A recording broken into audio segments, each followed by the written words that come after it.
यह राजस्थान की सबसे बड़ी पेयजल परियोजना है।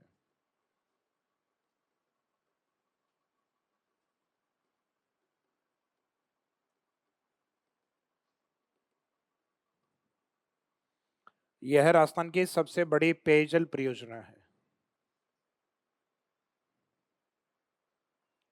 यह राजस्थान की सबसे बड़ी पेयजल परियोजना है।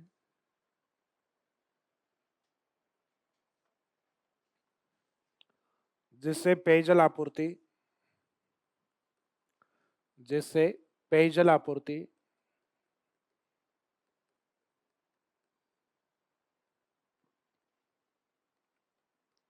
तो एक तो जिस जिले में बना हुआ है टोंक। टोंक में खास बात है, पेयजल के साथ क्या है, सिंचाई के लिए भी पानी सप्लाई है। अब टोंक किस डिवीजन हेडक्वार्टर में आता है? अजमेर। और अजमेर का एक जिला और है नागौर। अजमेर संभाग का सिर्फ एक जिला है जो इससे कनेक्ट नहीं है, भीलवाड़ा। अजमेर, नागौर, टोंक, इन 3 डिस्ट्रिक्ट को पेयजल आपूर्ति है। फिर जयपुर और दौसा के अंदर केवल एक जगह है या एक टंकी या पाइपलाइन है, केवल वहां तक सप्लाई है। तो इसका मीनिंग दौसा में भी इसकी कनेक्टिविटी है, कोई बड़ा प्रोजेक्ट के रूप में नहीं है, सिर्फ किसी एक लोकेलिटी में इसका पानी सप्लाई किया जाता है। तो इसका मीनिंग दौसा भी कनेक्ट है। और एक राजस्थान का जहां पहला राष्ट्रीय उद्यान है रणथंभौर, यानी रणथंभौर में नहीं, सप्लाई मुख्यतः जो सवाई माधोपुर वाला पार्ट है इस क्षेत्र में की जाती है। तो इसका मीनिंग है पेयजल आपूर्ति इसमें टोंक और सिंचाई भी है उसमें साथ। आगे अजमेर नागौर, अजमेर संभाग वाले, फिर है जयपुर संभाग से जयपुर दौसा और एक सवाई माधोपुर। तो ये जिले इसमें पेयजल आपूर्ति के लिए जोड़े गए हैं। क्या चीज? बूंदी नहीं जुड़ा हुआ।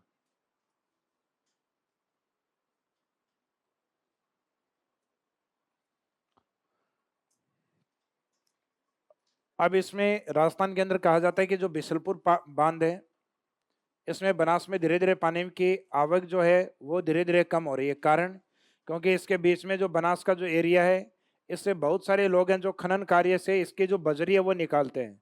तो जगह जगह से अगर आप बजरी निकालोगे तो बनास का जो रीजन होगा उसमें क्या होंगे, गड्ढे होंगे, और आने वाला जो पानी होगा ज्यादातर उन गड्ढों में रुक जाएगा। फिर तो नदी का फ्लो जो आगे बेटर होना चाहिए उतना बेटर नहीं हो पाता, क्योंकि नदी उस एरिया में रुकने लग जाएगी। तो नदी की आगे की जो घाटी है या आगे का जो क्षेत्र है उसमें धीरे धीरे नदी का फ्लो धीरे धीरे कम होगा। तो अभी बिसलपुर के अंदर कई बार क्या होता है, बारिश जब कम होती है राजस्थान में, तब इस बांध में बड़ी समस्या होती है कि इसमें पानी की आवक काफी कम हो जाती है। तो काफी कम हो जाती है, तो उस आवक को कंटिन्यूस बनाए रखने के लिए ये इस साइड में नदी है चंबल, इस चंबल के साथ इसको लिंक करने का प्रयास चल रहा है, जिसमें बनास और बनास के साथ इसके एक सहायक नदी है ब्राह्मणी, चंबल की। कौन सी है?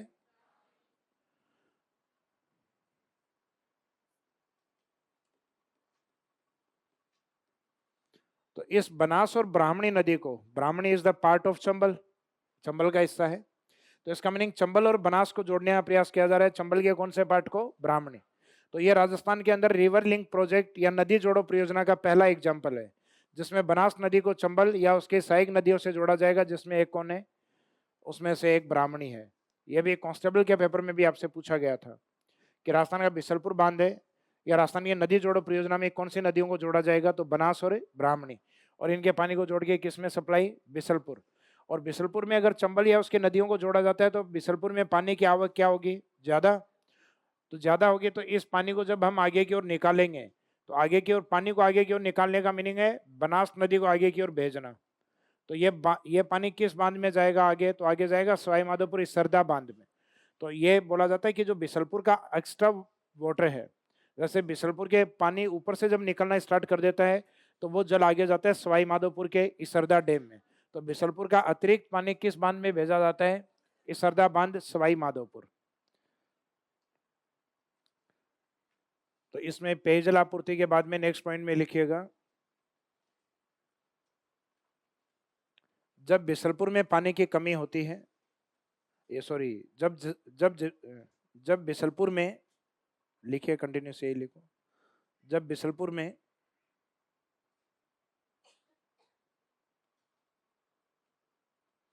पानी की कमी होती है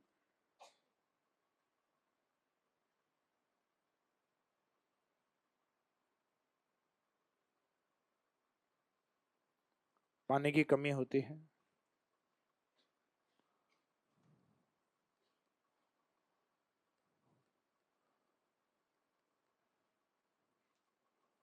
तो उपरोक्त जिलों, उपरोक्त यानी जो लिखे हैं अपन ने ऊपर,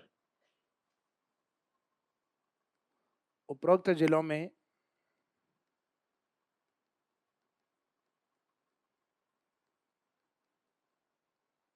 पेयजल संकट होता है। पानी की कमी होती है तो उपरोक्त जिलों में पेयजल संकट होता है।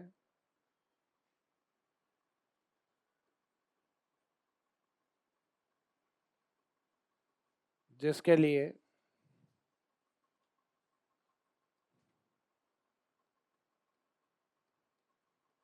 बिसलपुर, बिसलपुर यानी बनास, बनास का ही पार्ट है ये। जिसके लिए बिसलपुर यानी ब्रैकेट में बनास को चंबल, चंबल के मुख्यतः कौन से पार्ट, ब्राह्मणी, पेयजल संकट होता है जिसके लिए बिसलपुर को चंबल ब्रैकेट में ब्राह्मणी से जोड़ा जाएगा।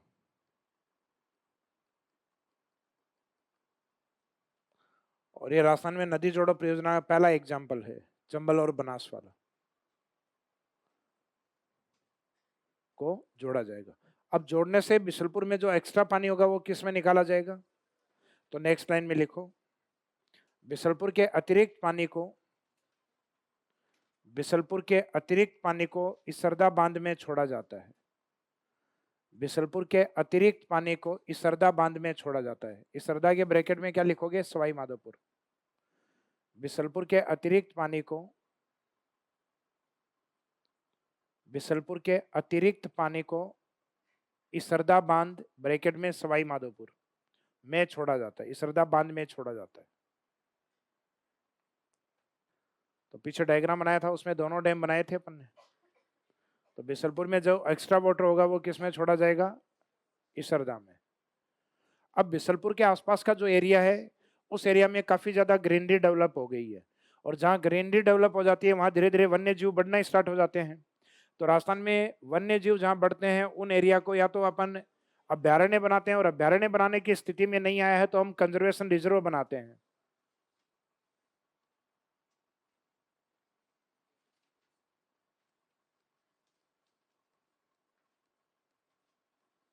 तो राजस्थान में जो कंजर्वेशन रिजर्व है उसके अंदर सबसे पहला जो कंजर्वेशन रिजर्व है वो बिसलपुर को माना जाता है। राजस्थान में फर्स्ट कंजर्वेशन रिजर्व बिसलपुर है। वर्तमान में बढ़ते बढ़ते कितने हो गए हैं, 16। अभी 16वां बना था जालोर के अंदर, रणखार के अंदर। उससे पहले 15वां बना था शाहबाद झालावाड़। तो राजस्थान के 16 कंजर्वेशन रिजर्व में सबसे पहला कंजर्वेशन रिजर्व कौन सा है, बिसलपुर। तो नेक्स्ट लाइन में लिख दो बिसलपुर। बिसलपुर राजस्थान के या राजस्थान का प्रथम कंजर्वेशन रिजर्व है। बिसलपुर राजस्थान का प्रथम कंजर्वेशन रिजर्व है। बिसलपुर राजस्थान का प्रथम कंजर्वेशन रिजर्व है।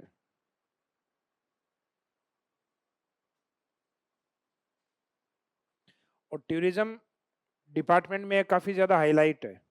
इसको राजस्थान का मिनी गोवा कहा जाता है। गोवा क्यों फेमस है, भाई गोवा है, वहां पे पानी है या बीच है, समुद्र है। तो बिसलपुर के पास में भी आप जाके अगर उस बांध को देखते हो तो उस बांध का दूसरा छोर नहीं दिखता है, यानी यथा पानी है उस बांध के अंदर। तो सामान्यतः राजस्थान के अंदर जहाँ टूरिज्म ज्यादा होता है, एक तो जयपुर है और एक अजमेर, जहाँ राजस्थान में टूरिस्ट सबसे ज्यादा होते हैं। तो जहाँ टूरिज्म अधिक होता है तो वहाँ टूरिज्म प्रयास करता है कोई जल वाली जगह भी हो। तो राजस्थान में जयपुर और अजमेर के पास में एक लोकेशन आती है बिसलपुर, जहाँ पानी यथा मात्रा में है बिसलपुर के अंदर, जब पानी होता है उसके अंदर तब। बाकी गर्मियों के अंदर सामान्यतः धीरे धीरे थोड़ा सा कम होता है इस समय। तो इस साइट को राजस्थान के टूरिज्म डिपार्टमेंट ने मिनी गोवा के रूप में डेवलप किया। तो राजस्थान में मिनी गोवा टूरिज्म डिपार्टमेंट के द्वारा किस क्षेत्र को घोषित किया गया है, बिसलपुर वाले एरिया को। और इस क्षेत्र में टूरिज्म को बढ़ाने के लिए, यानी ये जो बांध बना हुआ है इस बांध के पास में ही कांच का एक बड़ा सा बाउल बनाया गया है, हालांकि एक बिल्डिंग से बनी हुई है जिसके अंदर कांच का बाउल बना के और उसके अंदर कलर्ड रंगीन मछलियों को रखा गया है। यहाँ ना केवल रंगीन मछलियों को रखा गया है, जबकि उनके ब्रीडिंग या प्रजनन की सुविधाएं भी उपलब्ध है। तो राजस्थान के अंदर रंगीन मछलियों का प्रजनन केंद्र या एक्वेरियम किस बांध के ऊपर बना हुआ है, तो वो इस बांध पे। और राजस्थान में एक झील है जिसके ऊपर भी इस प्रकार का एक्वेरियम है, लेकिन वहाँ उनका ब्रीडिंग सेंटर या प्रजनन केंद्र नहीं है, वह है फतेह सागर। तो फतेह सागर के पास में भी इस प्रकार का एक बड़ा सा एक्वेरियम रखा हुआ है। तो नेक्स्ट लाइन में लिखिएगा, बिसलपुर बांध पर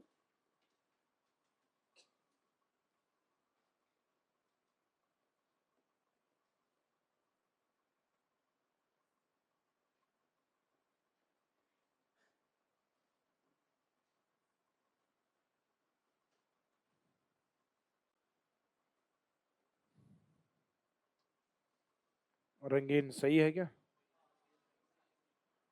रंगीन मछलियों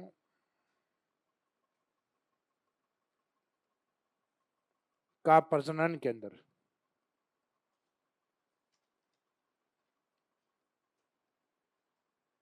breeding centre of coloured fish. रंगीन मछलियों का प्रजनन केंद्र बिसलपुर बांध पर रंगीन मछलियों का प्रजनन केंद्र स्थापित किया गया है।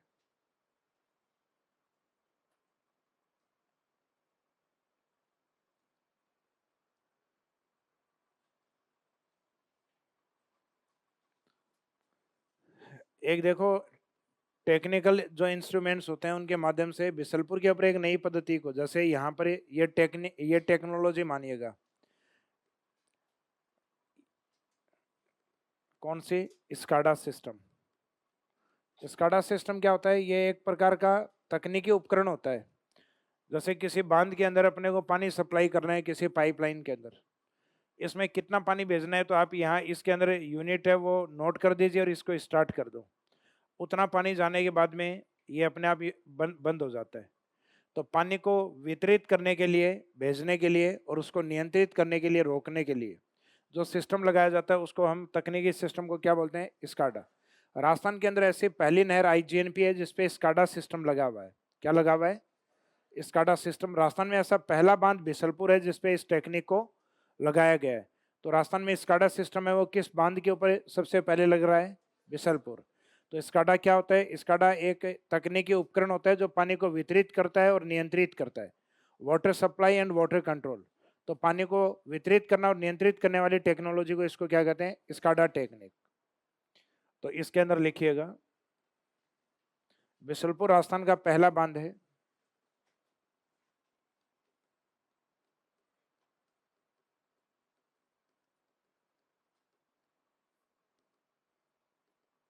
बिसलपुर राजस्थान का पहला बांध है जिस पर स्काडा सिस्टम जिस पर स्काडा सिस्टम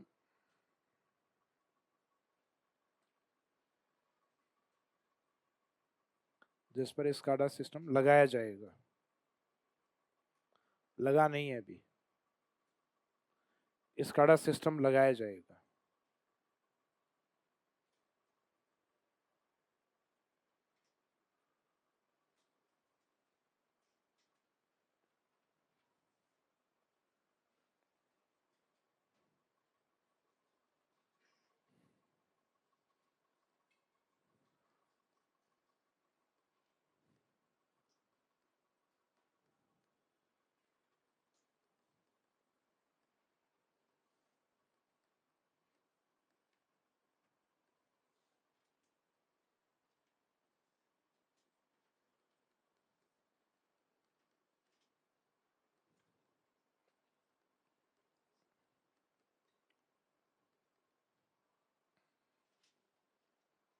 लास्ट में एक ये लिख देना, बिसलपुर बांध को पर्यटन विभाग द्वारा मिनी गोवा का दर्जा दिया गया है।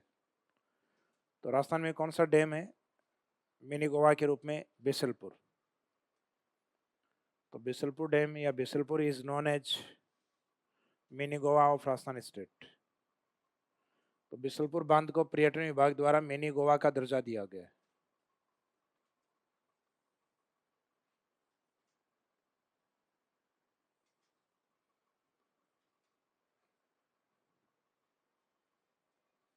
बिसलपुर बांध को पर्यटन विभाग द्वारा मिनी गोवा का दर्जा दिया गया है।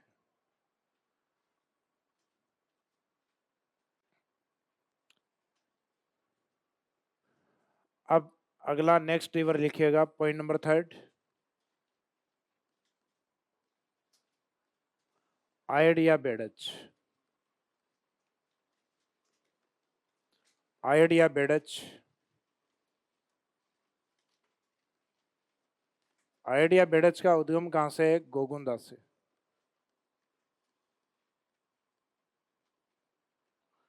गोगुंदा की पहाड़ी कहाँ स्थित है? उदयपुर, गोगुंदा हिल्स, उदयपुर। और ये आयड कहाँ जाके मिलती है? बनास में मिलती है, बिगोद में। तो इसका संगम है बनास, और ये बताया हुआ है आपको चंबल के, इसमें बनास के अंदर बिगोद, बिगोद है भीलवाड़ा।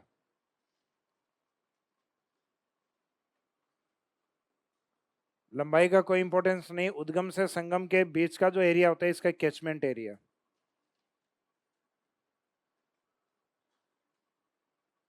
तो कैचमेंट एरिया में इसमें एक तो उद्गम वाला उदयपुर सही है, उदयपुर शामिल है, एक संगम जहां होता है भीलवाड़ा, और एक आपने राजस्थान का सबसे बड़ा किला सुना होगा चित्तौड़।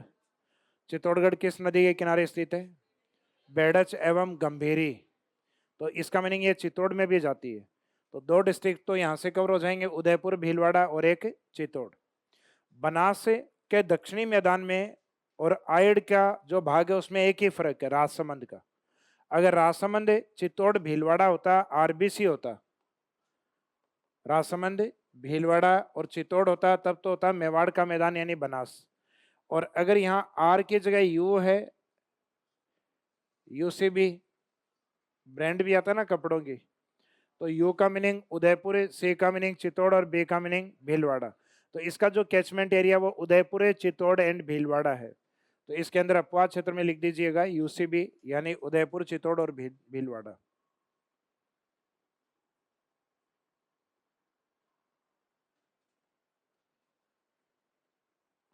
उदयपुर, चित्तौड़गढ़, और एक डिस्ट्रिक्ट इसमें कौन सा रहेगा? इसमें रहेगा भीलवाड़ा। उदयपुर है, चित्तौड़ है, भीलवाड़ा। उदयपुर, चित्तौड़ और भीलवाड़ा, यूसीबी।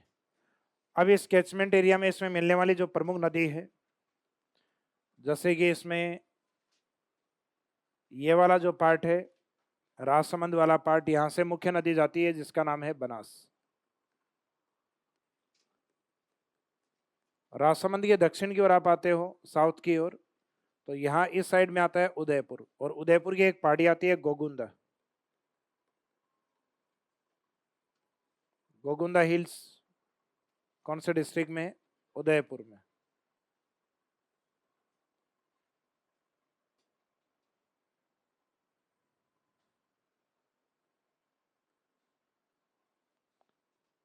और यहाँ भीलवाड़ा की एक नदी उसमें आके मिलेगी जिसका नाम क्या है? मैनाल।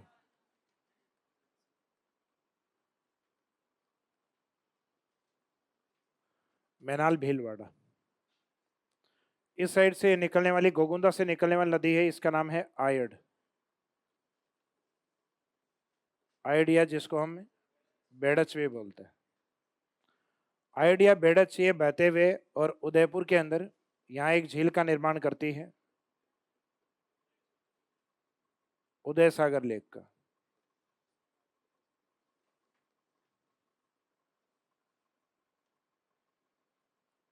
इसके बाद में इसका नाम चेंज होके बेडच होता है। यानी पहले जिस नाम से बहती है वो होता है आयड रिवर, और इस झील में गिरने के बाद ये बेडच। कई ज्योग्राफर हैं जिन्होंने आजकल लिखना स्टार्ट भी कर दिया है कि बेडच का उद्गम उदय सागर से होता है। तो बेडच का उद्गम उदय सागर नहीं, बेडच पहले आयड के नाम से गोगुंदा से ही आती है, बस वहां जाके एक नाम चेंज होता है, इसका मीनिंग नदी चेंज नहीं हुई है। तो आयड या बेडच अपने एक को ही मानते हैं, तो उद्गम कहाँ से मानेंगे? गोगुंदा से मानेंगे। आगे जब ये जाएगी तो चित्तौड़ के अंदर इस नदी के किनारे पर, और इसकी एक सहायक नदी जो एमपी से आ रही होती है, इन दोनों के किनारे पर स्थित है चित्तौड़ फोर्ट या चित्तौड़ का दुर्ग। तो चित्तौड़गढ़ दुर्ग अपने आप में एक जल दुर्ग भी है, और एक पारी जो इसमें हिल से जो फोर्ट आते हैं, पहाड़ी पहाड़ी दुर्ग या गिरी दुर्ग, उसमें भी काउंट किया जाता है। तो इस साइड में जो है ये एमपी वाला जो पार्ट है, इस साइड से आके बेडच में मिलने वाली जो नदी है उसका नाम है गंभीरी। तो ये वाली होती है गंभीरी, और जो करौली वाली और दिल्ली और यूपी की ओर जाती हुई दिखाई देती है, दिल्ली में तो नहीं जाती लेकिन उस ओर जाती हुई प्रतीत होती है, वो है गंभीर। तो गंभीर वो वाली जो दिल्ली की ओर, और ये क्या नाम रहेगा, गंभीरी। तो ये दोनों में फर्क होता है, कई बार एग्जामिनर को भी नहीं पता होता कि गंभीर और गंभीरी दो हैं। तो ऐसे एक आधी बार एग्जाम में गलत ऑप्शन भी दिए हुए हैं और उनको सही भी मान लिया उन्होंने, जबकि गंभीर है डायरेक्ट यमुना में मिलने वाली नदी है, जबकि गंभीरी किस में मिलती है, बेडच है। तो ये भी बंगाल की खाड़ी का पार्ट, लेकिन पहले गंभीरी बेडच में, बेडच बनास में, बनास चंबल में, चंबल इन सबको लेके यमुना में। तो ये यमुना में बहुत लेट पहुंचती है अलग अलग नदियों के माध्यम से। तो ये डायग्राम होता है, इसमें तीन चीजें इंपॉर्टेंट है। एक तो बनास में दाईं ओर से मिलने वाली सबसे लंबी नदी है बेडच, बनास में दाईं ओर से मिलने वाली सबसे लंबी नदी बेडच। दूसरा, बेडच और गंभीरी के किनारे स्थित राजस्थान का सबसे बड़ा दुर्ग चित्तौड़गढ़ स्थित है, और एक इसका नाम आइड नदी बेडच की झील में होता है, तो इसका नाम चेंज होता है उदय सागर। तो एक तो पॉइंट है उदय सागर, एक चित्तौड़गढ़ दुर्ग, और एक बनास के लिए दाईं ओर से सबसे लंबी सहायक नदी। और बनास में जो इसका मीटिंग पॉइंट आपको दिखाई दे रहा है, वो इस नदी के लिए संगम भी है और इस नदी के लिए त्रिवेणी भी। बनास का पहला त्रिवेणी कौन सा था, बिगोद, यानी ये लोकेशन है बिगोद भीलवाड़ा। तो ये डायग्राम है। तो इसमें ये दो चीजें एक्स्ट्रा ये हैं, बाकी तो बनास वाले में भी बना हुआ है ना डायग्राम अपना, तो ये बना लीजिए, इसमें बना लीजिए इसको।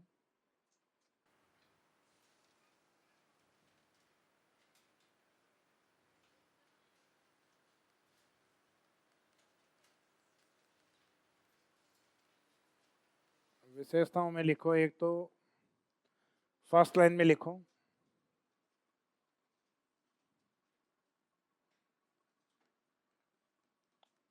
उदय सागर। उदय सागर, उदय सागर क्या है, अपने आप में एक झील या लेक, कहाँ स्थित है, उदयपुर। उदय सागर झील अंडरलाइन करके आगे लिखेगा। इस झील में आइड नदी गिरने के बाद बेडच कहलाती है। इस झील में आइड नदी गिरने के बाद बेडच कहलाती है। इस झील में आइड नदी गिरने के बाद बेडच कहलाती है।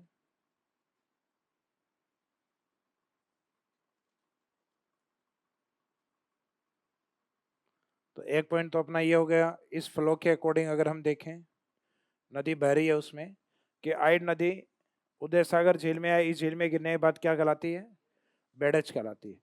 फिर इसको इसके सहायक नदी कौन मिलती है, गंभीरी, और इन दोनों ही किनारे क्या स्थित है, चित्तौड़गढ़।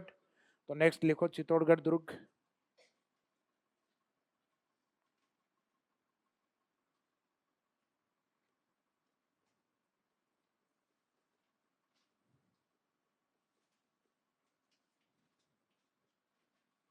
सेकंड है चित्तौड़गढ़ दुर्ग। यह बेडच एवं गंभीरी नदी के किनारे स्थित है। यह बेडच एवं गंभीरी नदी के किनारे स्थित है।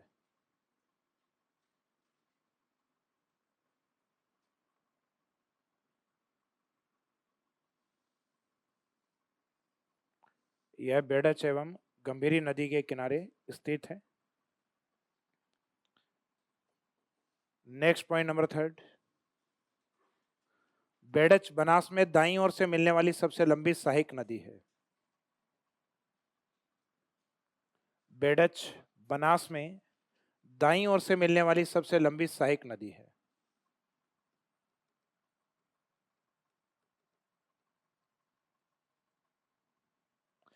दाईं ओर से यानी राइट साइड, दाईं ओर से मिलने वाली सबसे लंबी सहायक नदी है।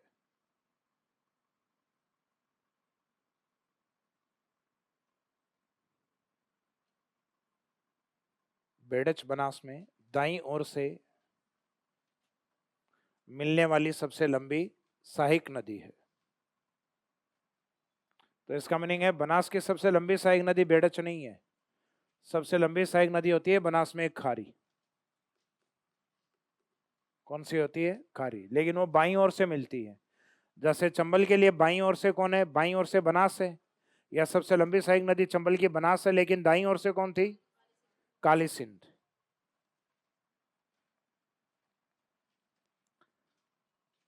अब बंगाल की खाड़ी नदियों में जो लास्ट नदी है वो है गंभीर नदी।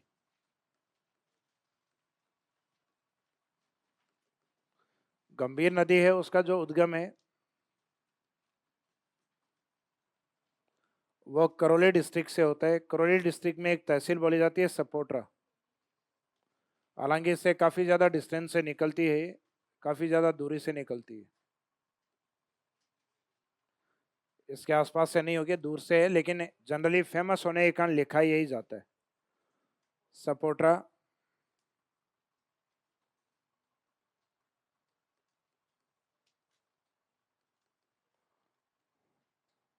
सपोट्रा करौली संगम होता है इसका यमुना के अंदर, मैनपुरी के अंदर।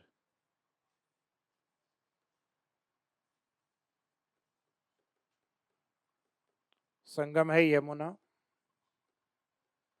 तो यमुना अपने राजस्थान में सिर्फ दो ही जगह लिखा है, एक तो चंबल में, वहां जगह थी इटावा यूपी, और यहाँ आएगा मैनपुरी यूपी। तो फर्क सिर्फ इस जगह का है, मैनपुरी यूपी।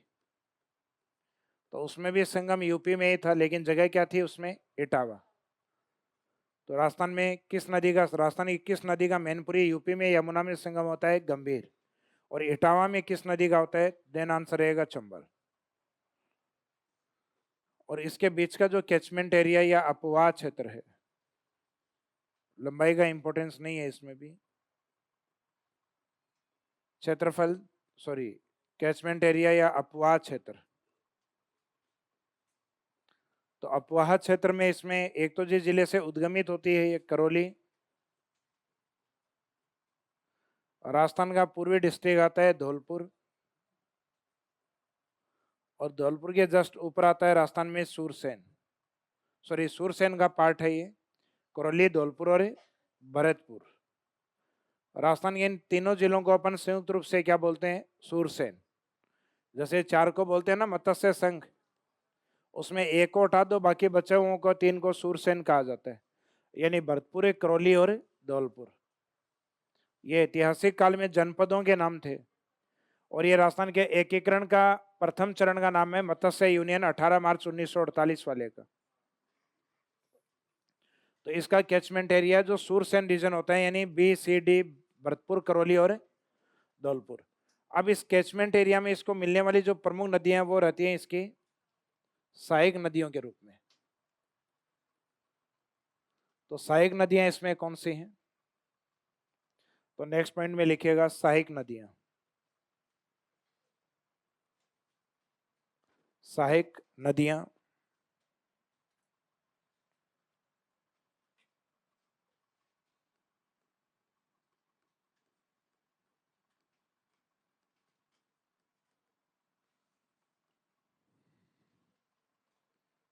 तो एक तो इसकी सहायक नदी आती है, जैसे अपन ने चंबल में की थी ना पार्वती, इसमें आता है वह की जगह बह, पार्वती, या अगर एज इट इज वैसा ही लिखो पार्वती, तो इसको लिखना होगा इस वाली पार्वती को सेकंड। तो चंबल वाली होती है मुख्य पार्वती, यानी पार्वती फर्स्ट। और बाकी इसमें जो सहायक नदियां हैं, इसके 5 प्रमुख सहायक नदियां, जिनको एक ट्रिक्स के तौर पे याद रखो, तो कि अम्मा भदावरी भैंस बाहर खड़ी है, अम्मा भदावरी भैंस बाहर खड़ी है, साइलेंट रहेगा, बाकी सब के मीनिंग है। ऐसे रहेगा अट्टा, माँ से माची सटकली, माजी हो, तो अट्टा, माची, भद्रा से भद्रावती।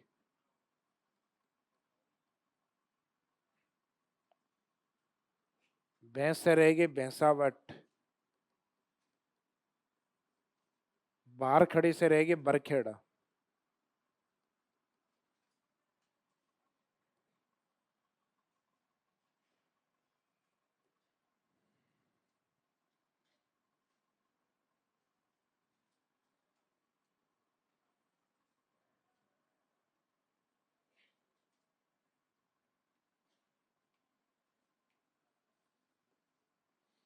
इन पांचों नदियों का जो संगम वाला जो पार्ट है उसके ऊपर बना हुआ है पांचना डैम। कौन सा डैम है? पांचना डैम।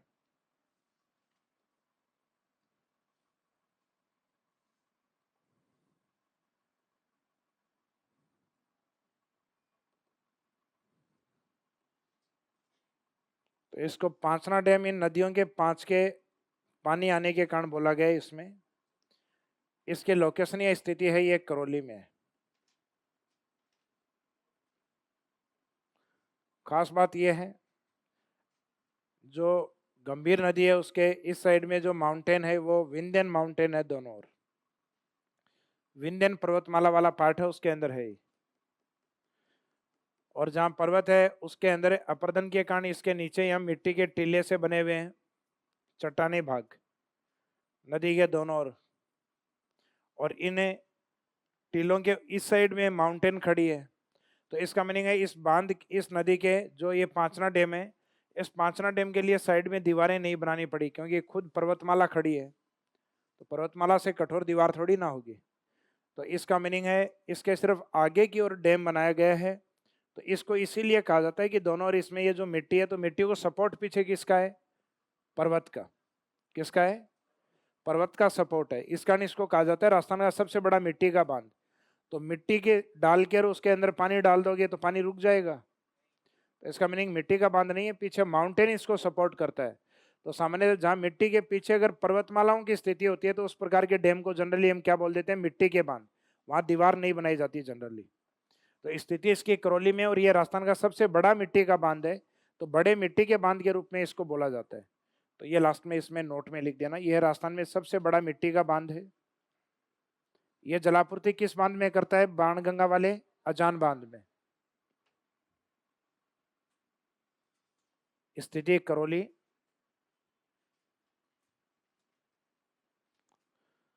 नोट या विशेष में लिख दीजिए यह राजस्थान का सबसे बड़ा मिट्टी का बांध।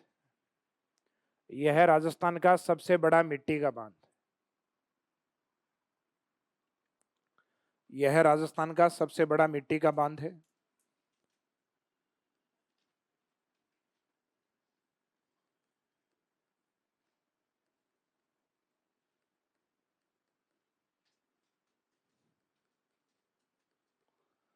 यह राजस्थान का सबसे बड़ा मिट्टी का बांध।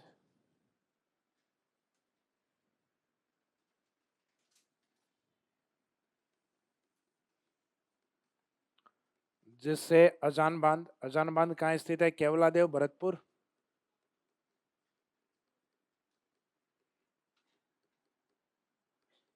जिससे अजान बांध केवलादेव भरतपुर में जलापूर्ति की जाती है। सबसे बड़ा मिट्टी का बांध है जिससे अजान बांध, ब्रैकेट में लिख दो अजान बांध के केवलादेव भरतपुर में जलापूर्ति की जाती है। पांचना राजस्थान का सबसे बड़ा मिट्टी का बांध जिससे अजान बांध, ब्रैकेट में केवलादेव भरतपुर में जलापूर्ति की जाती है।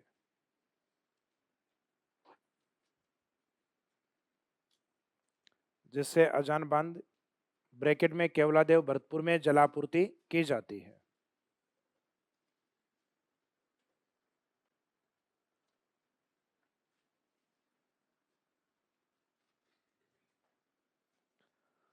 तो राजस्थान का जो रिवर्स है वो कंप्लीट हो गया। अब लास्ट में इसमें कुछ फैक्ट बचे हैं अन्य महत्वपूर्ण बिंदु, तो ये फैक्ट लिखिएगा।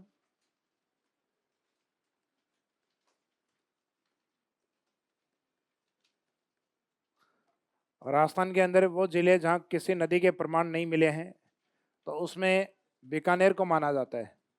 लेकिन वर्तमान में जहां नदी नहीं है तो उसमें दो जिले आते हैं। चूरू में पहले कांतली नदी जाया करती थी लेकिन वर्तमान में नहीं जाती। तो इसका मीनिंग बीकानेर चूरू एग्जाम में दोनों रहे और क्वेश्चन ये पूछा गया है अलग अलग ऑप्शन हो चूरू बीकानेर कि राजस्थान का वह जिला जहां किसी नदी के प्रमाण नहीं है। आंसर रहेगा बीकानेर। और राजस्थान में वर्तमान में कौन से जिलों में नदियां नहीं है? तो इन दोनों जिलों को अपन राजस्थान में कहते हैं थली प्रदेश। कौन से प्रदेश? थली प्रदेश, क्योंकि मरुस्थल का ऊंचा उठा हुआ भाग है। तो मरुस्थल का जो ऊंचा उठा हुआ भाग रहेगा तो वहां सामान्यतः नदियां प्रवेश नहीं कर सकती। क्या कभी किसी नदी को आपने पहाड़ पे चढ़ते हुए देखा है? मैंने भी नहीं देखा। तो इसका मीनिंग है नदियां पहाड़ों पर नहीं चढ़ती, पहाड़ों से उतरती हैं।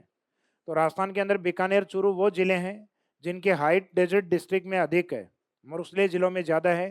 तो इस साइड से आने वाली जो घग्गर नदी है वो भी इस साइड में एंट्री नहीं कर पाती, वो भी पश्चिम की ओर चली जाती है। और शेखावाटी इस साइड में सीकर झुंझुनू से आने वाली ये नदी भी चूरू में एंट्री नहीं कर पाती, क्योंकि मरुस्थल के ऊंचे उठे हुए भाग को नाम क्या दिया जाता है? थली कहा जाता है। अपने गांव में कहते हैं ना, घर के आगे का चौक जो होता है जमीन से ऊंचा उठा हुआ होता है, थली कहते हैं। तो ये मरुस्थलीय थली से ही लिया हुआ शब्द है, थली। तो थली का मीनिंग है मरुस्थल का ऊंचा उठा हुआ भाग, जिसमें बीकानेर और चूरू को शामिल किया जाता है। तो ऊंचा उठा हुआ भाग है, तो इसका मीनिंग यहाँ पर नदी प्रवेश नहीं कर पाती। तो बीकानेर और चूरू में नदी क्यों नहीं है? क्योंकि यह क्षेत्र थली प्रदेश के रूप में। तो इसमें लिखो point first, Bikaner Churu, Bikaner Churu underline करके आगे लिख दो, बीकानेर एवं चूरू अंडरलाइन करके आगे लिखो। इन जिलों में कोई नदी नहीं है। बीकानेर चूरू इन जिलों में कोई नदी नहीं है।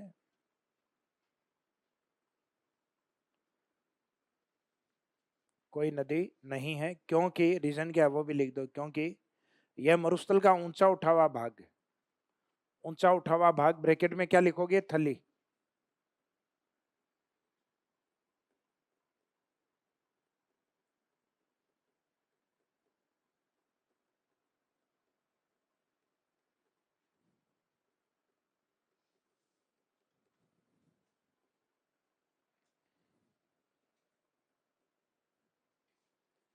क्योंकि मरुस्थल का ऊंचा उठा हुआ भाग ब्रैकेट में लिख दो थली है, क्योंकि मरुस्थल का ऊंचा उठा हुआ भाग है।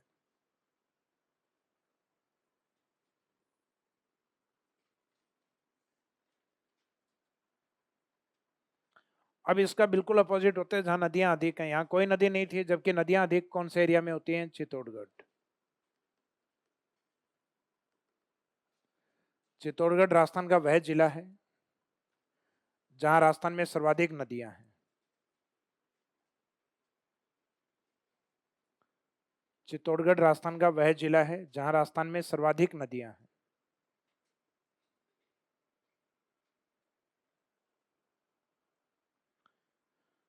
चित्तौड़गढ़ राजस्थान का वह जिला है जहां सर्वाधिक नदियां हैं।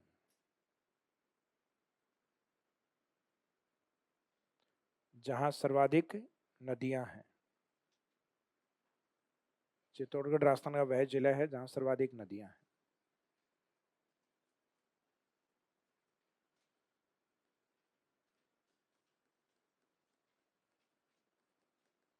कोटा डिवीजन या कोटा संभाग, point number third.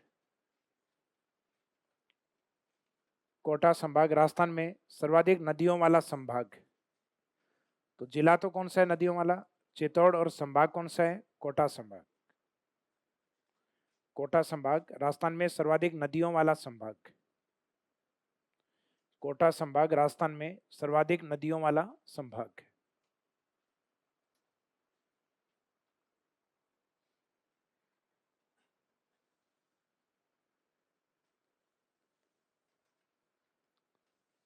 Point number 4।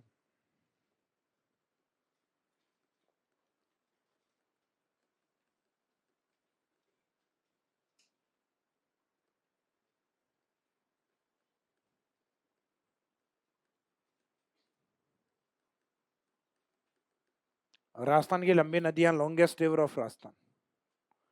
Rajasthan की लंबी नदियां, तो राजस्थान की लंबी नदियों में कौन कौन सी हैं?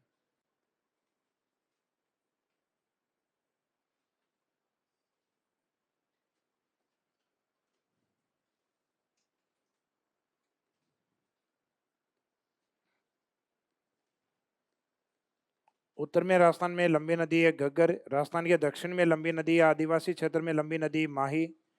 राजस्थान के पश्चिम या डेजर्ट की लंबी नदी मानी जाती है लूनी। और राजस्थान की सबसे लंबी नदी मानी जाती है चंबल।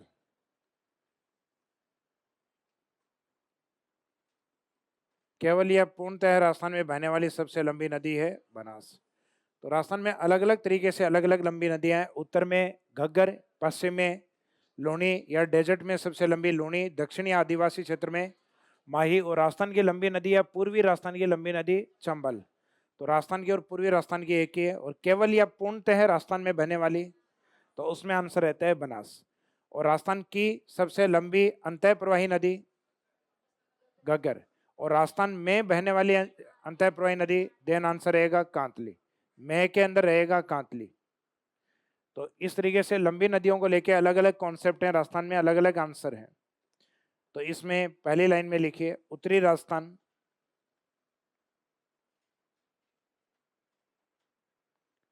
उत्तरी राजस्थान की सबसे लंबी नदी, उत्तरी राजस्थान की सबसे लंबी नदी, इसका मीनिंग इसमें कंडीशन क्या है, उत्तरी, उत्तरी राजस्थान। तो अगर ये उत्तरी नहीं होता, राजस्थान की लंबी नदी होता, तो आंसर चंबल होता फिर। तो उत्तरी राजस्थान की,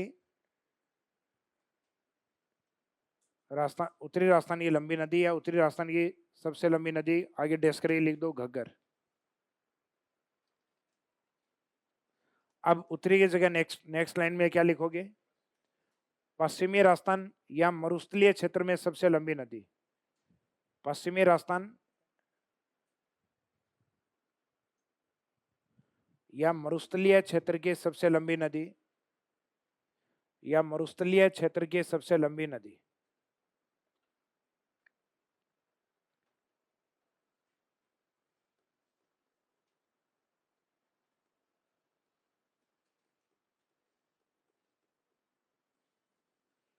पश्चिमी राजस्थान या मरुस्थलीय क्षेत्र की सबसे लंबी नदी, आंसर रहेगा इसमें लूनी। नेक्स्ट, दक्षिणी राजस्थान या आदिवासी क्षेत्र की सबसे लंबी नदी,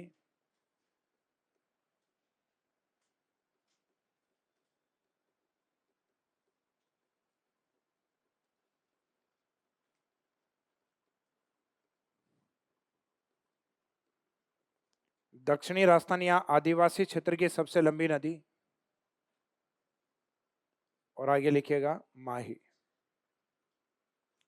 दक्षिणी राजस्थान या आदिवासी क्षेत्र की सबसे लंबी नदी माही।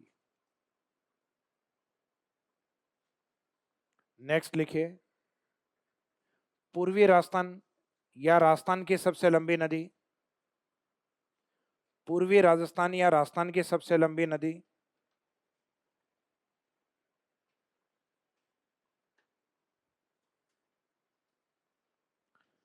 पूर्वी राजस्थान या राजस्थान की सबसे लंबी नदी, और आगे डेस्क करके लिख दीजिएगा चंबल। तो पूर्वी राजस्थान या राजस्थान की लंबी नदी चंबल होती है, और लास्ट में लिखा हुआ है वैसे तो केवल या पूर्णतः राजस्थान की सबसे लंबी नदी बनास, केवल या पूर्णतः राजस्थान में सबसे लंबी नदी बनास।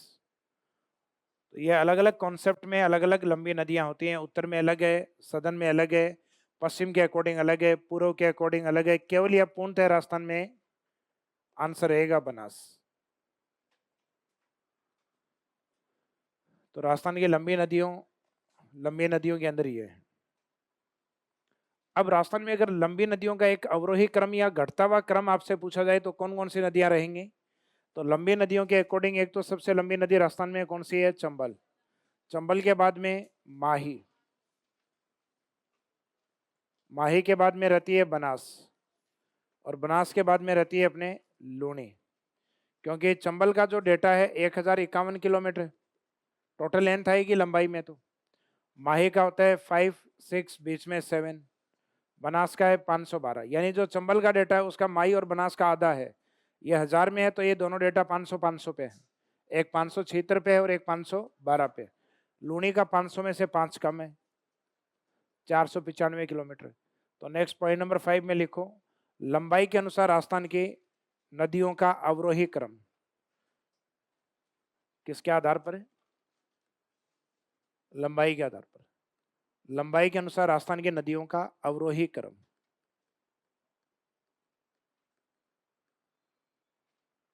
राजस्थान की नदियों का अवरोही क्रम।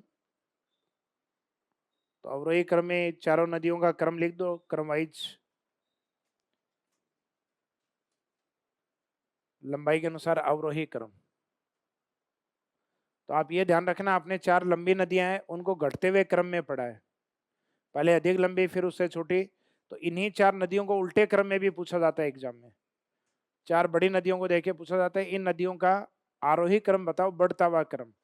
तो लूणी लंबाई में लूणी, लूणी से अधिक बनास है, बनास से अधिक माही है, और इन सबसे अधिक चंबल है।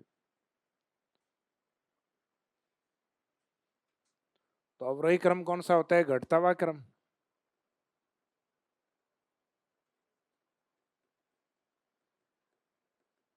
अधिक से कम की ओर। और यही बात अगर लंबाई को लेकर नहीं होकर कैचमेंट एरिया को लेकर हो तो, कि कौन सी नदी कितना कैचमेंट एरिया कवर करती है राजस्थान के अंदर। तो लंबाई के बाद में अगला हेडिंग,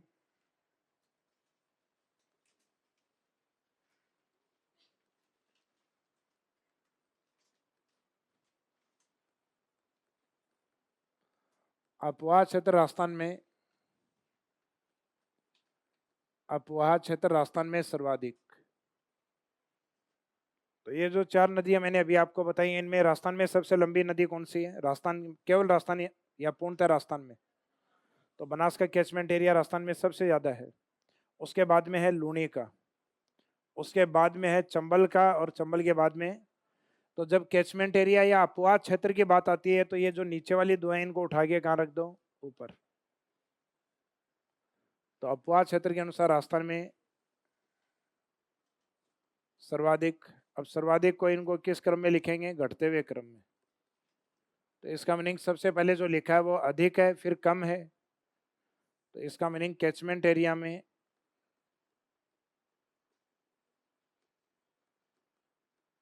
नीचे वाली दो को ऊपर शिफ्ट करना है, यानी किसको? बनास और लूणी को। और ऊपर वाले दो हैं उनको नीचे शिफ्ट कर दो एज इट इज, चंबल और माही। तो राजस्थान में कैचमेंट एरिया सबसे बड़ा बनास। लेकिन राजस्थान में नहीं पूछ के अगर पूछा जाए राजस्थान की वह नदी जिसका कैचमेंट एरिया सबसे बड़ा है, तो चंबल राजस्थान की नदी भी है जिसका कैचमेंट एरिया ना केवल राजस्थान में, एमपी और यूपी में भी है। तो जस्ट नीचे इसमें नोट में लिखिएगा,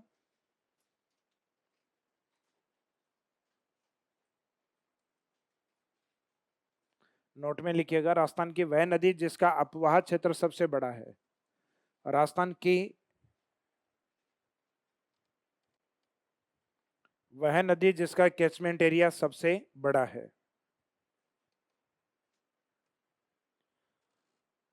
राजस्थान की वह नदी जिसका कैचमेंट एरिया या अपवाह क्षेत्र सबसे बड़ा है।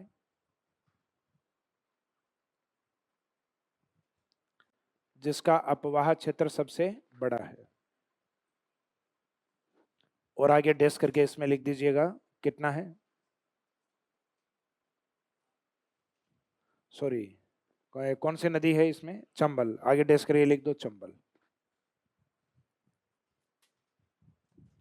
राजस्थान की वह नदी जिसका कैचमेंट एरिया सबसे बड़ा है, चंबल। तो राजस्थान में कैचमेंट एरिया अगर आ रहा है तो आंसर रहेगा बनास। और राजस्थान की वह नदी जिसका कैचमेंट एरिया बड़ा है तो रहेगा चंबल।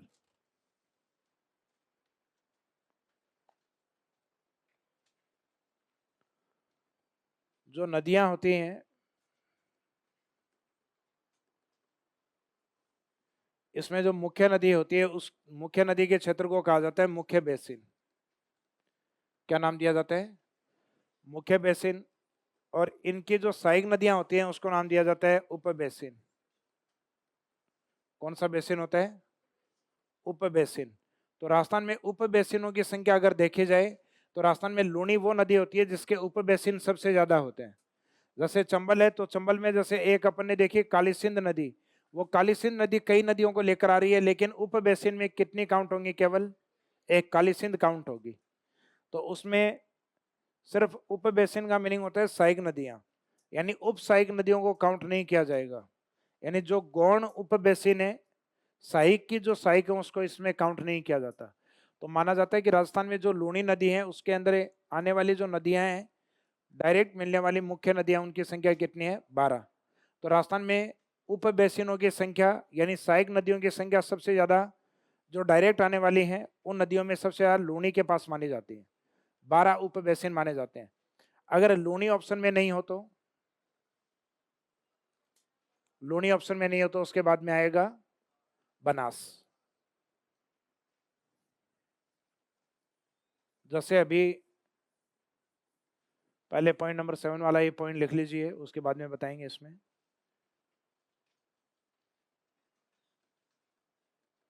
उप बेसिन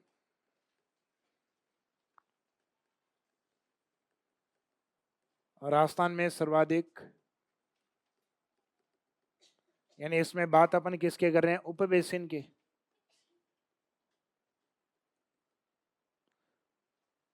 तो अभी आपको लंबाई के अकॉर्डिंग जब क्रम लिखवाया था, तब क्रम क्या था लंबाई में? चंबल, माही, बनास, लूनी। और जब कैचमेंट एरिया में लिखवाया तब ये दो ऊपर थे और बाकी ये दोनों नीचे, बनास और लूनी। अब ये जो बनास और लूनी है, ये दो ऊपर है, इनके ऑर्डर को चेंज करो। जैसे यहां लिखा था ना बनास से लूनी, नीचे की ओर कौन लिखे हुए हैं? चंबल और माही। तो चंबल और माही का ऑर्डर तो वैसा ही रहेगा। लूनी और बनास का ऑर्डर चेंज करो, तो लूनी ऊपर और उसके बाद में है बनास। तो लूनी के अंदर कितने? 12 और बनास में 10 उपबेसिनों की संख्या। और उसके आगे कंटिन्यूस चंबल और उसके आगे माही रिवर।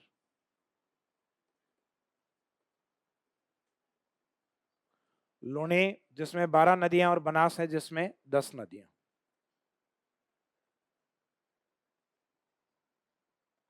लूनी 12 और बनास में कितनी है? 10।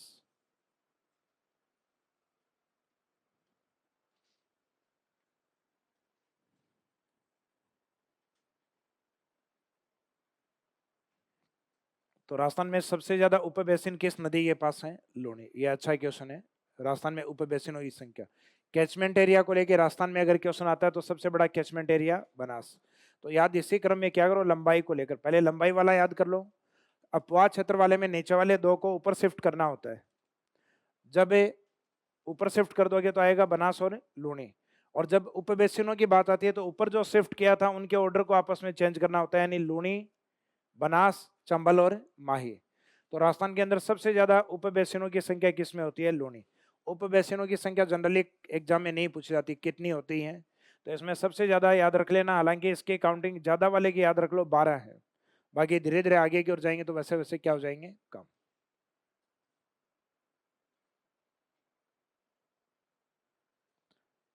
और अब इसके बाद में लास्ट पॉइंट है इस चैप्टर में, पॉइंट नंबर 8।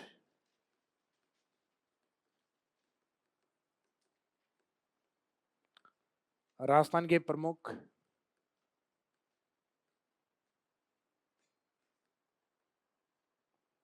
मुख्य एवं सहायक नदियां।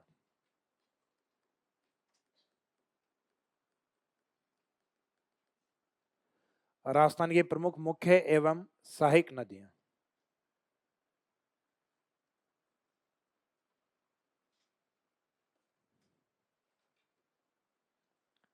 राजस्थान की प्रमुख मुख्य एवं सहायक नदियां।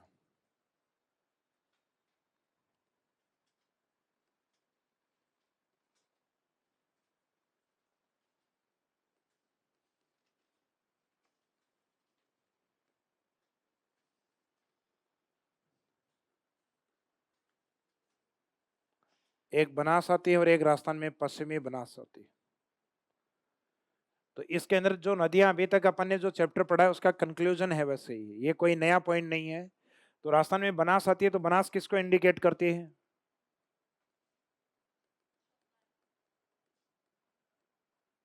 बनास है बंगाल की खाड़ी का पार्ट। और जब पश्चिमी बनास आती है तो ये किसको इंडिकेट करती है? ये है अरब सागर का पार्ट। तो दोनों में फर्क है, बनास अलग है, पश्चिमी बनास अलग है। वैसे ही अगर देखा जाए तो बनास की एक सहायक नदी आती है जिसका नाम आता है काली सील।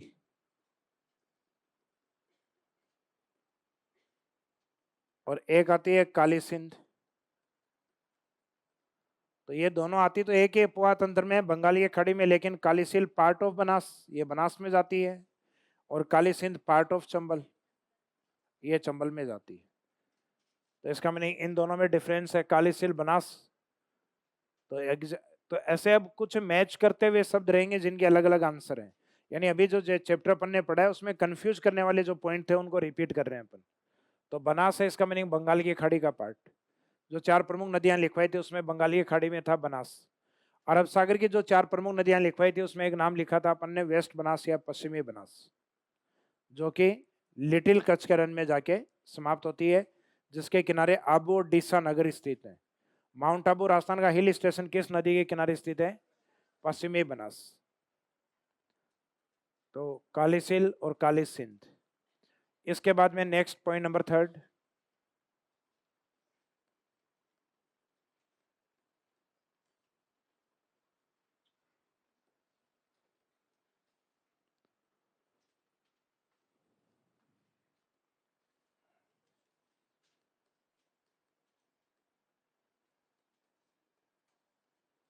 पार्वती। पार्वती तो पार्वती है चंबल,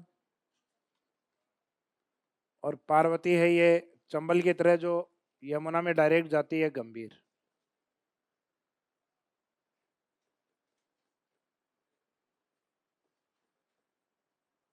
चंबल की एक सहायक नदी थी त्रिवेणी पे सीप, और एक पश्चिमी बनास की है सीपू या सूकली। तो सीप तो किसका पार्ट है?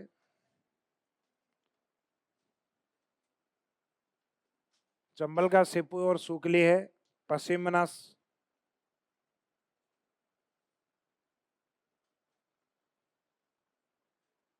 पश्चिमी बनास। सीप चंबल और ये वाली सीपू या सूकली पश्चिमी बनास। सीपू या सूकली पश्चिमी बनास।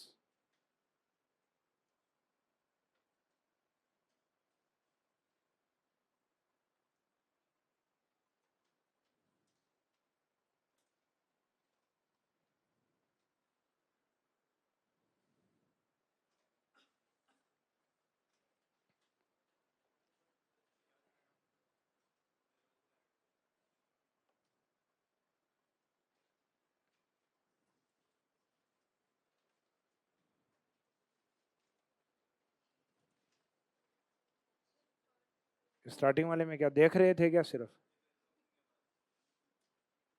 आगे लिख लेना, क्योंकि इसमें समझाना कुछ नहीं, इनमें चैप्टर करवाया वो समझा रहा हूँ वापस। कि बनास है वो बंगाल की खाड़ी के लिए नदी है, पश्चिमी बनास अरब सागर के लिए, काली सिल है वो बनास के लिए, काली सिंध है वो हमने चंबल में की है। राजस्थान में पार्वती हमने चंबल में की थी, पार्वती हमने गंभीर में की है। सीप अपने चंबल में की थी, सीप और सूकली अपन ने पश्चिमी बनास में की है।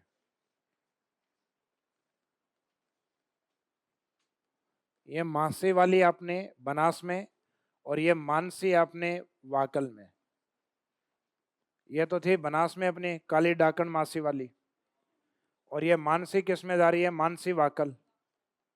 और ये वाकल इसके पानी को लेकर कहाँ जाएगी? साबरमती।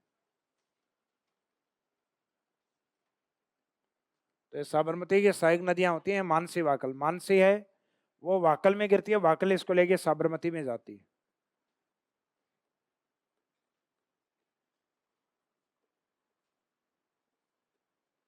बनास में एक नदी आती है मोरेल,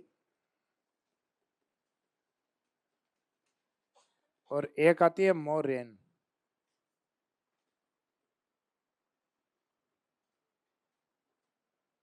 मोरेल ये जयपुर से निकलने वाली नदी है। तो ये जयपुर वाली जो है ये तो किस में जाएगी? बनास में। और मोरेन है ये दक्षिणी राजस्थान में डूंगरपुर की रिवर है, तो डूंगरपुर के पास में है, वो मुख्यतः किस में जाएगी? माही। तो फर्क सिर्फ एक शब्द का, लय का और नय का। मोरेन और मोरेल लिखा था ना, ए अन्ना चारपाई में सो जा, तो मैं का मीनिंग अपन ने लिखा था वहां मोरेन। तो राजस्थान में मानसून सबसे पहले कहाँ था? बांसवाड़ा डूंगरपुर, तो वहां तो है रेन, वहां तो क्या लिखना है? रेन वाली। और राजस्थान में रेलवे, उत्तरी पश्चिमी रेलवे का मुख्यालय कहाँ स्थित है? जयपुर। तो यहाँ रेल, तो रेल वाली जयपुर से जुड़ी हुई और रेन वाली डूंगरपुर। तो डूंगरपुर की और है, इसका मीनिंग माही का पार्ट है, और जयपुर वाली है नजदीक किसके? बनास के, तो इसका मीनिंग ये बनास का पार्ट। क्योंकि ऐसे कंफ्यूज करने वाले कई सारे वर्ड आते हैं अपने। जैसे लूणी की सहायक नदियों में एक शब्द लिखवाया था मैंने सागी, कल अंतःप्रवाही नदियों में एक करवाया था मैंने साबी। तो सागी पार्ट ऑफ लूनी और साबी अंतः प्रवाही नदी।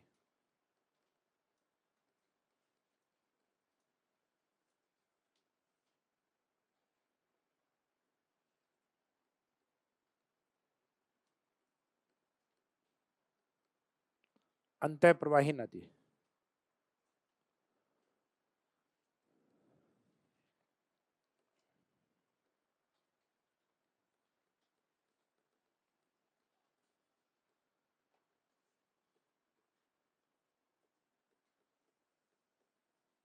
अंतःप्रवाही नदियों में एक काकनी होती है और एक कांतली होती है। तो काकनी जैसलमेर की, मसूरदी,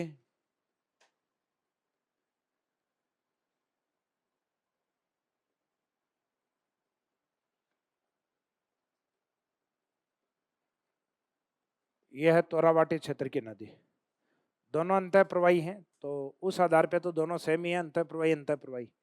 फर्क क्या है, काकनी जैसलमेर वाली है मसूरदी, और कांतली है शेखावाटी वाली, जो तोरावाटी क्षेत्र में बहती है, सीकर झुंझुनू। शेखावाटी में तो 3 आ जाएंगे, चूरू सीकर झुंझुनू। इसमें चूरू काउंट नहीं होता, तो चूरू काउंट नहीं होता, वो होता है तोरावाटी। तो कांतली तोरावाटी क्षेत्र की नदी।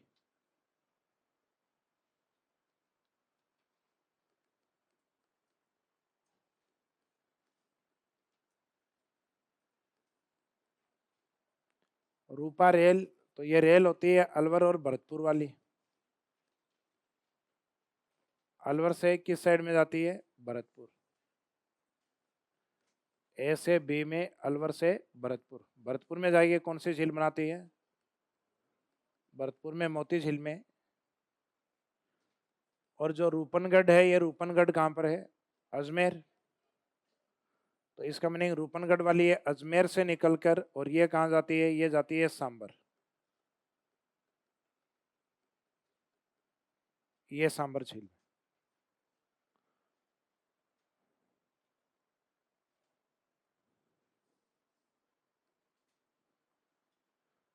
ये सांबर झील में।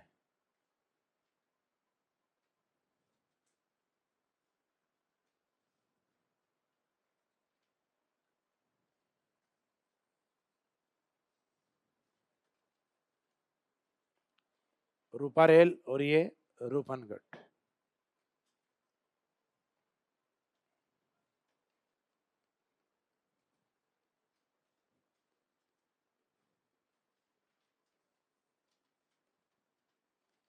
एक मैंने आपको करवाई सूकली, और एक होती है लूनी नदी के अंदर सूकड़ी। तो सूकली वही है सीपू, पश्चिमी बनास। सूकड़ी ये होती है लूनी वाली। तो दोनों है वैसे अरब सागर के ही पार्ट। सूकली पश्चिमी बनास भी अरब सागर का है, सूकड़ी है जो लूनी में जाती है, तो लूनी भी अरब सागर का। फर्क ये है, सूकली पश्चिमी बनास के लिए सहायक नदी है, और ये सूकड़ी है वो लूनी की सहायक नदी है। तो इसका मीनिंग सूखड़ी लूनी में और सूखली पश्चिमी बनास में।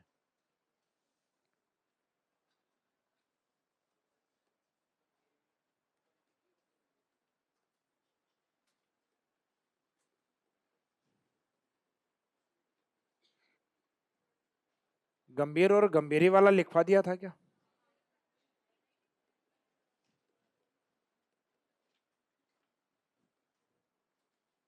गंभीर ये यमुना में जाती है और गंभीरी जाती है बेड़च में, बेड़च या आयड।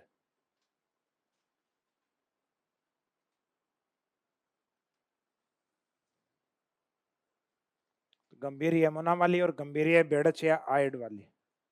जिसके किनारे कौन सा दुर्ग है, चित्तौड़ फोर्ट, वो इन पे है, गंभीरी और बेड़च पे।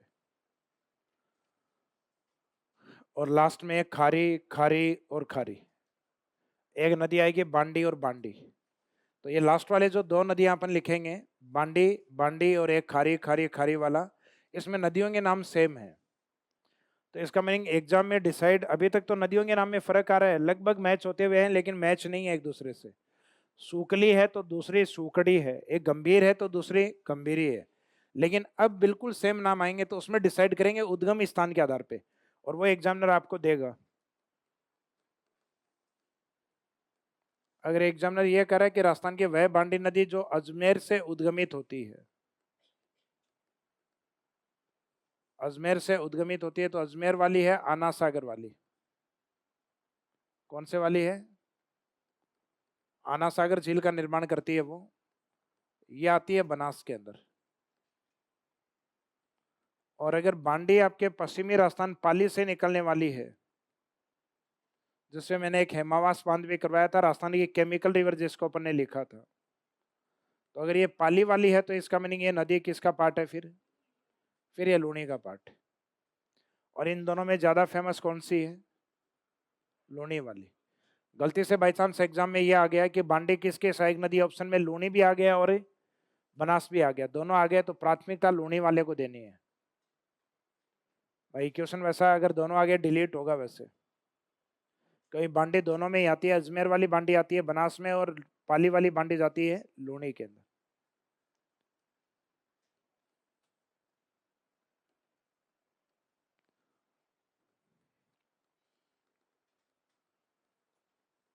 अब जो लास्ट है इसमें वो कौन सी है? खारी, खारी और खारी। पहला जो खारी है ये वाला, जैसे पश्चिमी राजस्थान के अंदर लूनी वाली अपन ने की थी,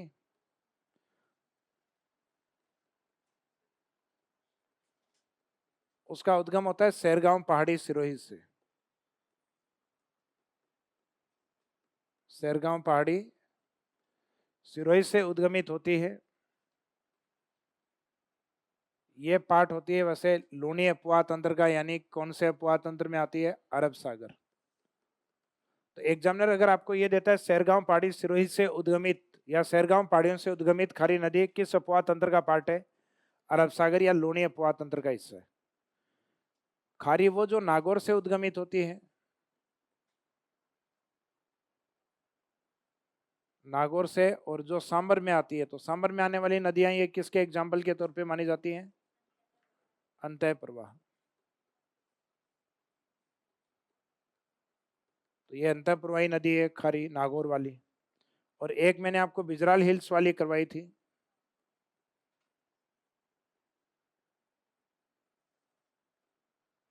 बिजराल हिल्स, ये कहाँ स्थित है? राजसमंद के अंदर। तो बिजराल हिल्स राजसमंद, ये किस में जाएगी? ये बनास में जाती है। और बनास किसका पार्ट है? बंगाल की खाड़ी।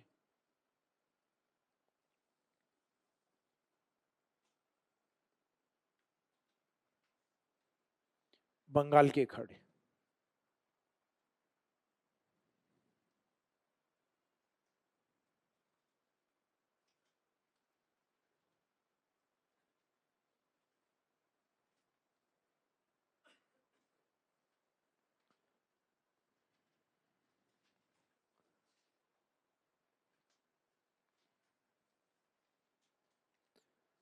तो यहां खारी लिखेगा तो एग्जामिनर को या तो उद्गम बताना पड़ेगा या किस में मिल रही है ये बताना पड़ेगा, तब पता चलेगा कि कौन सी खारी होगी। अगर लोनी में जा रही है तो अगर अरब सागर वाली, सांबर में आ रही है तो अंतः प्रवाह वाली, और बनास में आ रही है तो बंगाल की खाड़ी वाली। एग्जाम में ऑप्शन आपको दिया गया खारी, कांतली, साबी, रूपारेल, सभी वो नदियां हैं जो अंतः प्रवाही हैं। क्वेश्चन आपको दिया गया निम्नलिखित में से कौन सी नदी अंतः प्रवाही नदी नहीं है? राजस्थान में रूपारेल कितनी है? एक है, और यह तय है कि अंतः प्रवाही है। एक है और वो अंतः प्रवाही है। साबी राजस्थान में कितनी है? एक है, दूसरी सागी है। तो ये तय है साबी और सागी तो लूनी में आ जाएगी अरब सागर में, लेकिन साबी है ये एक है, अंतः प्रवाही है, तो इसका मीनिंग ये अंतः प्रवाह में शामिल है। कांतली राजस्थान में कितनी है? एक है, दूसरी काकनी है। तो एक है तो ये तय है, अंतः प्रवाही है। खारी है वो राजस्थान में 3 है, अंतः प्रवाह में 1 है और 2 राजस्थान में अंतः प्रवाह के बाहर है। तो इसका मीनिंग सभी अंतः प्रवाही नदियों के नाम लिखे हुए हैं और फिर एग्जामिनर जिद कर रहा है कि निम्नलिखित में से जो अंतः प्रवाही नदी नहीं है वो बताओ, तो उसमें जरूर खारी लिखा हुआ है। क्या लिखा हुआ है? तो इस खारी को अपन अंतः प्रवाह के बाहर के मानेंगे फिर। और अगर कोई आंसर ऑप्शन साफ साफ ही बाहर का लिखा हुआ है, जैसे बनास, कि निम्नलिखित में से अंतः प्रवाह में शामिल कौन नहीं है, तो अपने को पता है बनास नहीं है, तो उस समय आपको खारी को क्या मानना है? अंतः प्रवाही मानना है उस समय। एक आरएस 2010 में क्वेश्चन दिया गया था कि खारी कौन से अपवाह तंत्र का पार्ट है? ऑप्शन में लिखा हुआ था अरब सागर, अंतः प्रवाह, बंगाल की खाड़ी और उपरोक्त सभी। तो जब तक अपने को यह नहीं बताया जाएगा कि खारी कौन सी, तब आंसर रहेगा उपरोक्त सभी। अभी कुछ समय पहले शायद कोई एलडीसी वगैरह का एग्जाम था जिसमें अधीनस्थ बोर्ड ने पूछा था कि राजस्थान में बिजराल की पहाड़ी, यानी राजसमंद वाली, राजस्थान में बिजराल की पहाड़ी से निकलने वाली खारी किस अपवाह तंत्र का पार्ट है? तो अपने को उद्गम बता दिया, तो हम तय करेंगे वो अब बंगाल की खाड़ी, क्योंकि वो बनास का पार्ट है और बनास बंगाल की खाड़ी की नदियों में काउंट होती है। और सैरगांव के पहाड़ियों से निकलने वाली खाड़ी किसका पार्ट है? तो इसका मीनिंग वो सैरगांव वाली सिरोही वाली है जो लूणी में जाएगी, जाए तो जवाई में जाती है, जवाई से बाद में लूणी के अंदर। तो इसी के साथ आपका नदी वाला टॉपिक कंप्लीट। काफी बड़ा टॉपिक था। अब इसके बाद में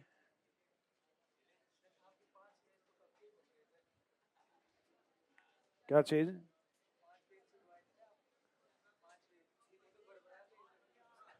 पांच पेज कब भर गए? पता ही नहीं। एक्स्ट्रा कितने चले गए?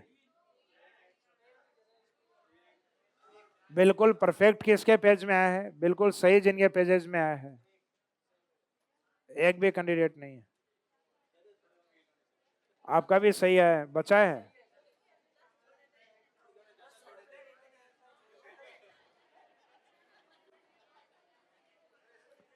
कितने? 10 पन्ने छोड़े थे।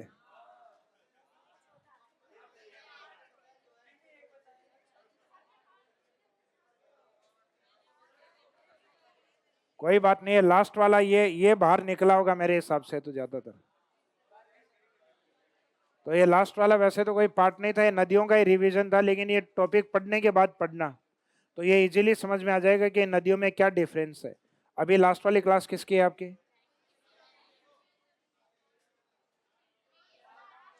चलने दें आगे कंटिन्यूस।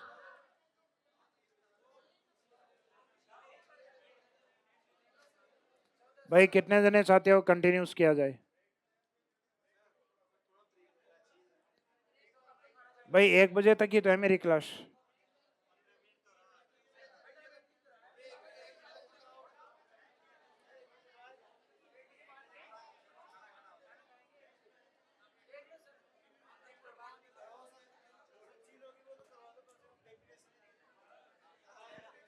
एक सेकेंड। आगे जो 2 टॉपिक ऐसे हैं, झील और एक जल संरक्षण वाले, वो कहीं ना कहीं नदियों के ऊपर टिका हुआ है। झील वाला तो कि कौन सी झील किस नदी पर है, और झीलों की विशेषताएं इंपॉर्टेंट। आपके एग्जाम में विशेषताओं से क्वेश्चन दिए जाते हैं। 2 तरीके के क्वेश्चन होते हैं, 3 तरीके के होते हैं झीलों के अंदर। झील में एक क्वेश्चन तो होता है झीलों के पानी की प्रकृति को लेकर, एक होती है खारे पानी की, लिखना नहीं है अभी, और एक होता है मीठे पानी की। तो एक तो ये क्वेश्चन दिया जाता है कि आपको एग्जाम में 3 खारे पानी की और एक ऑप्शन किसका दिया जाएगा? मीठे पानी का। एक तो ये क्वेश्चन होता है। दूसरा फॉर्मेट होता है कि आपको झील का नाम दिया जाता है एक तरफ तो, और सामने दिया जाता है लोकेशन या स्थिति। यहाँ जिले दिए जाते हैं जिनको आपस में आपको क्या करना होता है? सुमेलित करना होता है। या फिर किसी झील की विशेषता दी जाती है और उसका आंसर आपको बताना होता है। जैसे राजस्थान की सबसे पवित्र झील कौन सी है? पुष्कर। राजस्थान की सबसे ऊंची झील कौन सी है? नक्की झील। राजस्थान की सबसे बड़ी झील कौन सी है? तो इसका मीनिंग ये क्वेश्चन है झीलों की विशेषताओं से। तो आपके एग्जाम में क्वेश्चन आने की पॉसिबिलिटी एक तो झीलों की विशेषताओं से और एक सुमेलित करने वालों से, इन 2 से ज्यादा होती है। जबकि इससे पूछा जाएगा कि खारे पानी की या मीठे पानी की कौन सी है, तो ये तो सबसे इजी होता है। तो राजस्थान के अंदर जो झील है वो पानी की प्रकृति के आधार पर कितने भागों में बांटी जाती हैं? 2। तो मैं ये सोच रहा हूँ झील और जल संरक्षण वाले 2 टॉपिक हैं, काफी इजी टॉपिक हैं, तो इनको नोट्सों से करवा दिया जाए।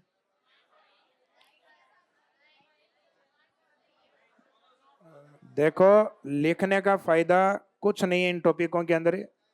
लिखने का अगर मैं मेरा काम कंप्लीट करूंगा भाई, मेरे वाले के अंदर कोई कोताही नहीं है। मेरे वाले का मीनिंग है मेरे को टाइम उतना ही लगना है। मेरे को यहाँ वाला जो टाइम है आप वाले टाइम में मैं बचत कर रहा हूँ कि भाई आपको चीजें लिखनी नहीं पड़े। इसका फायदा ये है अब के 2 घंटे 3 घंटे जो भी बचेंगे ये कहीं ना कहीं आपके पढ़ने के काम आएंगे। और समय कम बचा है उसको देखते हुए उन टॉपिकों को बिल्कुल भी नोट्सों से नहीं करवाऊंगा जो नोट्सों से नहीं समझ में आते, जैसे खनिज खनिज लिखवा के करवाऊंगा। तो आप उसमें बेफिक्र रहें। जैसे एक जनसंख्या वाला टॉपिक है वो भी फैक्ट वाला ही है। भाई राजस्थान में 6.85 करोड़ है तो है। तो इसका मीनिंग सर समझाओ 6.85 कैसे, तो मुझे मैं क्या समझाऊं बताओ, लोग ही नहीं समझे। तो इसका मीनिंग ये है कि 6.85 करोड़ है वो आपको याद करनी पड़ेगी। तो इसका मीनिंग ये 2-3 टॉपिक हैं जिनके आपको नोट्स दिलवा दिए जाएंगे अभी 1-2 दिन के अंदर। 1-2 दिन में नहीं, कल ही मिल जाएंगे, झील जल संरक्षण और जनसंख्या वाले। तो इन टॉपिक्स को हम कौन सा पशु संपदा, पशु संपदा तो आप लोग देखेंगे अपन, उसमें भी है तो फैक्ट या डेटा ही है, वैसे तो लिखवा देंगे, वो लिखवा देंगे। लेकिन जो ये फैक्ट वाले 2-3 टॉपिक हैं इनको हम नोट्सों के माध्यम से करेंगे, जो 3 टॉपिक होंगे उनको। तो जाओ जी लो अपनी जिंदगी।